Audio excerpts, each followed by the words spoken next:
Yo te digo una cosa, yo llevo un baúl en el coche, y siempre que dejo algo lo pego contra algo, ¿sabes? Eso fue el fallo que cometió también aquí, que esto no lo hago yo, ¿sabes? Yo cuando veo un aparcamiento, pego a la pared, te lo puedo poner igual, porque entran por delante y tal, pero les cuesta más. Tiene alarma, no sé qué. Pero les cuesta más, de otra forma pegan suben el archivo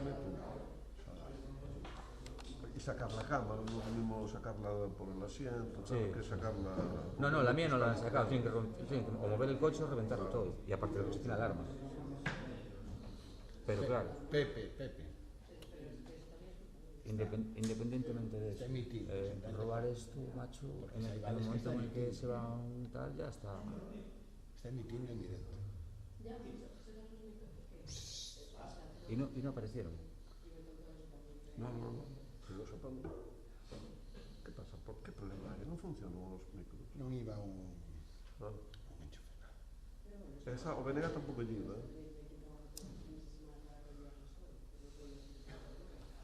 Sí, hay que tener un cuidado, tío. Antiguamente no robaba nada, pero ahora, aunque esto es muy... Esto tiene GPS. Claro, joder. Si lo tienes activado... Mira, cuando hacíamos el Galicia Ras, una vez también dejé yo la cámara en una cuneta que estaba con Verdugo, y dejé la cámara en una cuneta y fui, anduve 25 metros así, y me dijo un fulano, a ver, vanche tú ve la cámara, estaban ali reindo y tal, sé que dicen yo, a cámara que arroba que ten GPS, y me dice uno, tamén tiña GPS o radar de Ávila e non apareceu. Y que me cago en tu puta madre. Que poden, si saben, van, lo desactivan y todo. ¿Va a hablar esto? Sí. Déjame prender ahí el micro. Bueno, resueltos os problemas técnicos cando vos me digades, Vamos a ver.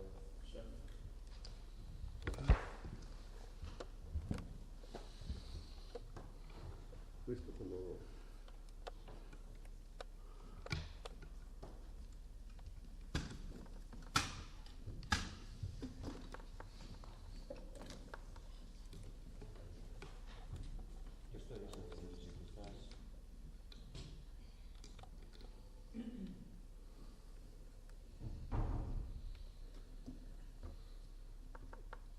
Sí, estamos todos. Sí, cuando queiras.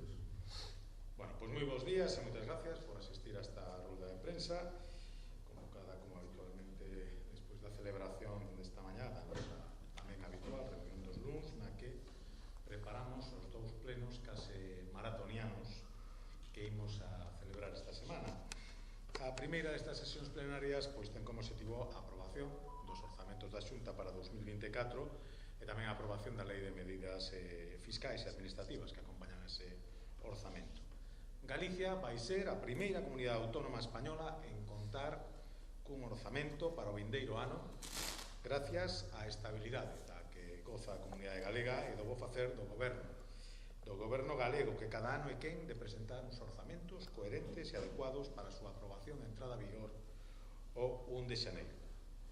Lembrar unha vez máis que estamos ante os orzamentos máis elevados da historia da comunidade autónoma, 13.257 millóns de euros destinados principalmente a investir no benestar das persoas, na estabilidade e no futuro de Galicia.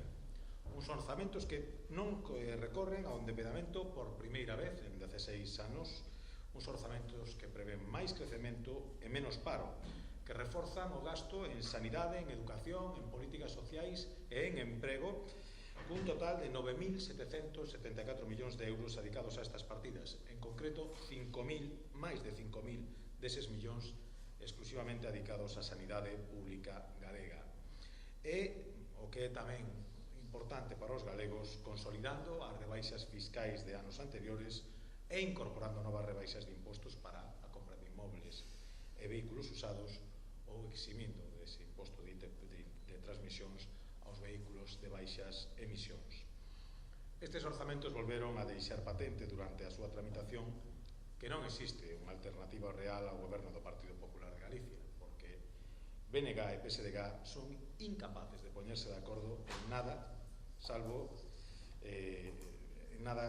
clave importante para o futuro de Galicia. O único no que parecen ser capaces de acordar en a eliminación de partidas esenciais para o bo funcionamento da administración autonómica.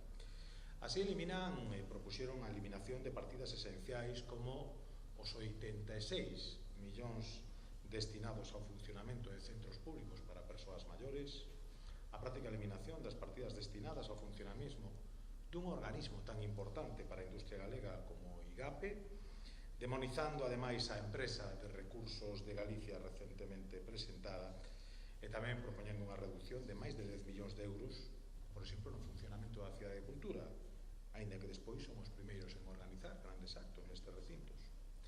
Pasando xa ao segundo pleno, que celebraremos esta semana e que dará comenzo inmediatamente despois da aprobación dos orzamentos e da Lei de Medidas, destacar que se vai a aprobar o proxecto de lei de calidade alimentaria de Galicia e tamén a proposición de lei para a transferencia da AP9 a Galicia. No caso da Lei de Calidade Alimentaria, lembrar que este novo texto legislativo actualiza a normativa existente dende o ano 2005 e ten como objetivo fomentar e garantir a elaboración de produtos sustentables e de calidade diferenciada en Galicia, reforzando a seguridade xurídica das empresas do sector e dando as máximas garantías aos consumidores de que os produtos pasan por os máis rigurosos e estrictos controis de calidade.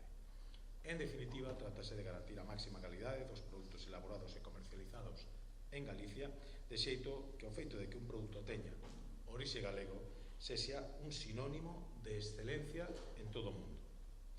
Respecto da solicitude de transferencia da AP9 a Galicia, pois esta será a cuarta vez que abordamos neste Parlamento galego esta cuestión e esperamos, nos gustaría que fora definitiva, aínda que as circunstancias actuais nas que se produce este debate pois fainos ser bastante escépticos ao respecto. En primeiro lugar, porque o propio BNG deixou fora esta transferencia do seu pacto asinado co PSOE para a investidura do señor Sánchez, o que pon de manifesto que avariou os seus obxectivos respecto ao pacto anterior e agora xa non lle preocupa a titularidade da AP9, senón que o seu único obxectivo parece ser que non goberne o Partido Popular a calquera costa. Porén, a súa lideresa non ten problemas despois en criticar a visita de Pedro Sánchez a Galicia e criticar que as forzas nacionais desembarcan sen un proxecto para Galicia, porque asegura que o único que fan é importar a Galicia todo ese ruido e crispación madrileña. Lástima que a señora Pontón non fora quen de facer algo máis de ruido cos seus pactos cos socialistas e conseguir que a transferencia da AP9 fora unha realidade e non deixala fora para non enrabietar ao Partido Socialista e que non a deixaran fora ela da investidura do señor Sánchez, porque, como xa teñen dito en numerosas ocasións altos representantes socialistas que non deixan pasar a ocasión de recordarlle que o voto do BNG era totalmente innecesario. A esta deixación por parte do Bloque Nacionalista Galego pois súmase ademais as declaracións do secretario de Estado de Infraestructuras que xa anunciou que non habería transferencia da AP9 a Galicia, o que deixa claro a intención do goberno de Pedro Sánchez e dos socialistas respecto desta autoestrada, a pesar de que no Parlamento Galego queiran aparentar outra cousa e escondan o seu voto respecto a esta proposición de lei ata o último momento. Mañán levantaremos as cartas e saberemos onde se sitúa cada quen. E xa para rematar coa sesión plenaria, pois deixademe apuntar unha cuestión máis que creo que é importante, que ten un evidente interés político. Nos imos estar moi atentos ao que voten tanto nacionalistas como socialistas a proposición non de lei que presenta o Grupo Popular en defensa dos valores da Constitución española con motivo do recente cumprimento do 45º aniversario. Lembrar que nacionalistas e socialistas se opuxeron no pasado pleno a aprobación dunha declaración institucional con este mesmo contido, polo que será, nos parecenos moi oportuno comprobar o seu voto e os seus razonamentos sobre a vixencia da Constitución española e a súa defensa. A reunión dos deputados do Grupo Popular pois tamén serviu para analizar a actividade política desenvolvida esta fin de semana. Evidentemente, pois esa visita polo aire, verdad, do presidente do goberno a Galicia. Unha visita que, bueno, afortunadamente só durou unhas poucas horas, porque é difícil en tan pouco tempo que se poidan cometer tantas tropelías, non? Primeira, esa visita sorpresa a Navantia sen convidar ao ao presidente da Xunta mesma, nin ao presidente nin a ningún outro membro do goberno galego. Unha mostra máis da habitual descortesía institucional que reina neste goberno de España e que se repite un día tras outro e tras outro. Supoño que hai un certo temor a que Alfonso Rueda lle quite a notoriedade ao señor presidente ou que teña que falar con el das necesidades de Galicia ás que o goberno do señor Sánchez non presta nin a máis mínima atención nin fai o máis mínimo caso. Hoxe mesmo o delegado do goberno organiza unha visita ás obras da autovía Santiago-Lugo para comprobar os avances e o seu bo estado de execución en compañía do candidato do Partido Socialista de Galicia, que irónicamente acude na súa condición de presidente da Comisión de Transportes do Congreso. Eso sí, sen convidar, por suposto, a ningún representante do goberno galego. É unha mostra máis da utilización partidista das institucións por parte deste goberno socialista e ao mesmo tempo a confirmación da súa desesperación por buscar unha foto ao seu candidato, aínda que sexa a costa de vender unhas obras que chegan con moitos anos de retraso e que non estarán rematadas ao menos ata o ano 2025. Pero a visita do señor Sánchez deixou outras perlas, algunhas tan significadas como esa viaxe en Falcon dende a Coruña a Santiago para recoller ao presidente Lobo do seu esgotador mitin na Cidade da Cultura, unha nova mostra máis deste goberno co compromiso coa sostibilidade e o medio ambiente. Lamentablemente todo isto chega aderezado dunha falta de compromiso de proxectos para Galicia alarmante. Pedro Sánchez veo a nosa terra únicamente a menosprezar os galegos, pero sen anunciar cousa algunha que os beneficie. Nos estamos seguros de que se este acto tivera tido lugar en Cataluña ou no País Vasco, pois por suposto o presidente estaría acompañado de altos representantes de Junts ou de Bildu. Outro galo cantaría e seguro que habería anuncios importantes para estas comunidades autónomas. Pero aquí, sin as necesidades perentorias do seu candidato a presidente da Xunta o motivan para dar algo aos galegos. Estamos seguros tamén de que os galegos saberán valorar todas estas realidades e ello recoñecerán adecuadamente nas vindeiras eleccións galegas. E pola miña parte, máis nada salvo poñerme a vosa disposición por si entendedes precisa algunha aclaración ou algunha pregunta. Aí queda para o seu do PP as primeiras eleccións de Rueda como candidato, como dixo o vicepresidente primeiro.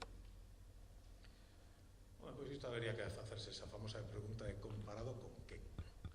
Evidentemente todos temos ese gusanillo, non? Que chega pois cando vemos que se van achegando unha convocatoria electoral. Dito isto, me parece que son outros partidos os que están bastante máis preocupados polos posibles resultados desas eleccións. Nos acudimos, evidentemente, con absoluta modestia, con toda humildade, pero tamén co convencemento de que levamos 4 anos dun traballo intenso e que os resultados avalan, verdad, que poidamos agardar unha nova maioría para Alfonso Rueda, primeira como candidato, evidentemente, porque os galegos soen recoñecer o bo traballo e nos estamos convencidos de que este goberno fixo un excelente traballo nestes 4 anos.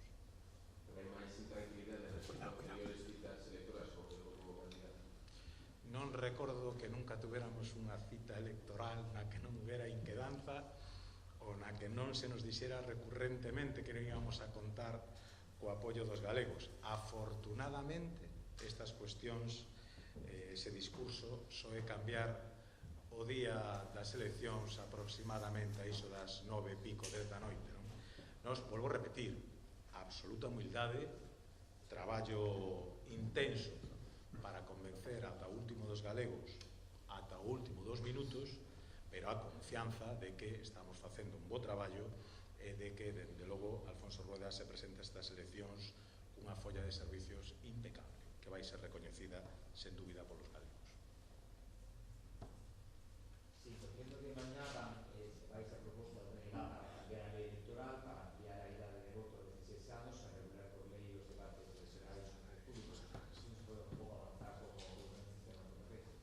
Bueno, é unha novedade esta que introduce o BNG a de intentar alterar partido pouco antes de que se comece a xogar, pero bueno, alá saberá o BNG o que propón, evidentemente. A nos parece que un debate absolutamente innecesario, moi alonxado da realidade das preocupacións das galegas e dos galegos, e polo tanto, bueno, creo que o único que podemos extraer, a única conclusión definitiva respecto a esa proposta é que o BNG non parece moi confiado nas súas posibilidades electorais e algúns, como decía, si que amosan unha certa inquedanza para ter que traer este debate pois nos minutos de desconto, verdade? Non parece demasiado afortunado por parte dos nacionalistas. Eles saberán o que fan. Nós creemos que os galegos con este sistema electoral sempre foron quen de amosar as súas preferencias e polo tanto van facer unha vez máis cando sexan convocados con absoluta normalidade e volvo a repetir, creo que con mellores expectativas para uns que para outros polo que amosan as últimas iniciativas que se presentan. E sobre a modificación legal que fixo o goberno galego para limitar a 15 anos o prazo para... Perdón, para?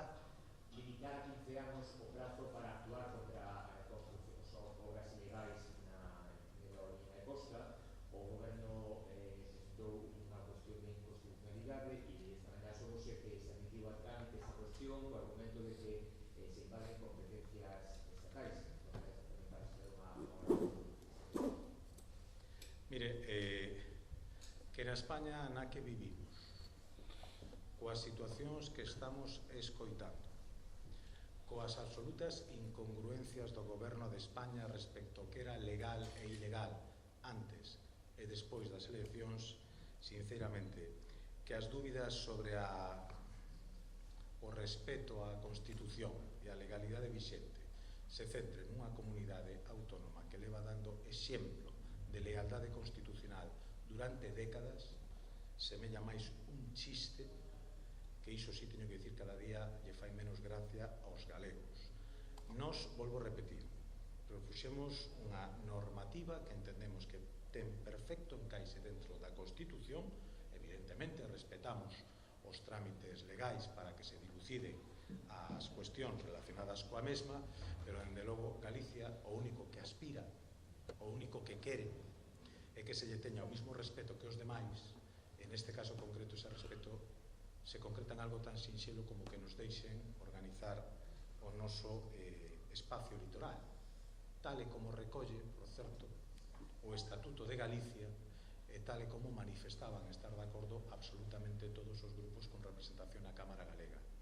Desgraciadamente parece que polo medio se cruzaron outros intereses e algúns están máis preocupados por montar lío antes das eleccións que porque Galicia pode desenvolver as súas competencias estatutarias de maneira normalizada. É unha mágoa, pero estou seguro que os galegos tamén toman nota deste tema.